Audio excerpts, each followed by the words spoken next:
Going back to talking about wedges for a moment, with the weather, like traditionally we always see players switch in a lot of low bounce wedges for the Masters. This week, do we think they might maybe back off that a little bit, go back to like their kind of normal mid bounce grinds, or I think different sole shapes for a lot of low bounce K soft grinds. conditions? I think that low bounce K is gonna be pretty popular. Because a K is really wide sole. Essentially almost like a skid plate. I mean, it was designed for Adam Scott for the Masters. True. I didn't know that. Yeah, when he won the Masters, he put the low bounce K in play. So for some of our listeners that may not know, why does the bounce or the grind matter so much? Turf interaction. Yeah. Turf interaction. And, when Augusta is the anomaly, you'll never find better conditions. But because the conditions are so nice there, the ball is sitting up so well, and then the lies are so tight, you need that leading edge to get as close to the ground as possible. Yeah. So when we say low bounce, typically the lower the bounce a wedge has, the more that leading edge can get closer to the ground. Closer to the ball, Yep, closer to the ball. I think something unique about the Masters, too, is just the way they mow the grass. Grass is always mowed from the green toward the tee. So you're always going to be playing from an into the green Into lie. the green, yeah. So that's obviously going to affect how the wedge interacts with the turf. If you have something with a really sharp leading edge or really narrow sole, it's going to want to bite into that green pretty quickly. Yeah, and I was going to say, Daryl, you did a good wedge video a couple of weeks explaining it. But like you can have anything from 4 degrees of bounce all the way up to 14 degrees of bounce. Yeah. And typically for the normal golfer, you can go on the bottom of your wedge and you'll see a number on it, around the loft. Yeah. And that number will signify the amount of degrees that bounce or the maximum amount that's presented. Yeah, the number represents the bounce angle. Yeah, the bounce angle, I think it's really dependent on the, like you said, turf conditions that you play at mostly. If I'm playing in Palm Desert, where I used to be a pro at Bighorn, where it's very tight, very firm, I'm going to play a lower bounce wedge with sharper leading edge. But here in Cape Fear region or Wilmington, southeast North Carolina, it's sandy, soft, wet. You got to play a little bit like a mid or higher bounce because it's softer conditions and you'll just dig. Yeah.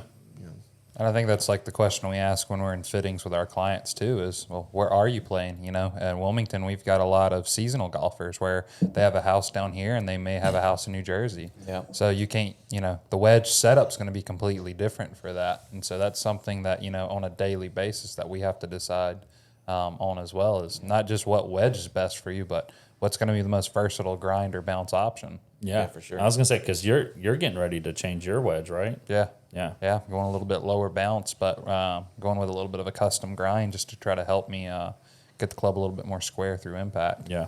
And would you guys agree that the one, like the 3 clubs that you see people the least reluctant to upgrade are wedges? Yeah. They should be the first club that you're ever upgrading. Your scoring clubs are the most important. That's the wedge, or the clubs are the most reluctant to upgrade. No, sorry. Yeah. I don't sorry. need any new wedges. No, you do need new Yes. wedges. Yes. Because the way wedges are cut groove-wise, Yeah, they actually wear out faster. It's like sandpaper on wood. It's like the car market. Yeah. They're not making cars to last. No. The manufacturers aren't making wedges to last either. They want you to buy a new wedge after 60 rounds. Wedges are consumables. Yeah. Those grooves are going to wear out. And I think with my background, I was fortunate enough to shadow on the tour van with a golf manufacturer for a little while. And what a lot of people may not realize is like your Tiger, your Dustin Johnson, they're going to switch their lob wedge out every event, period. It will not go more than 5 days of use because they're relying on that high spin rate to hit these curved shots. But then, just like I mentioned earlier, you've got a guy like Jason Day who generates so much natural spin. He actually prefers a wedge that's been worn in a little bit so he doesn't overspin it. Because that's something that we'll see as a player will hit it within a foot, and then they've got a 25, 30-foot putt because they've overspun it. I'm definitely someone that prefers having a little bit of I call them broken-in grooves. I'm so steep with my angle of attack that I create a lot of spin, so I like to have those broken-in grooves. But now that being said, picking back off of what Kyle said, we realize that it's unrealistic to change your grooves or change your wedges every week. Oh, yeah. Right? Yeah, Absolutely. But if you're looking in your bag and you've got your hand-me-down wedges from your dad or granddad from 1990, it's time to upgrade to some new wedges.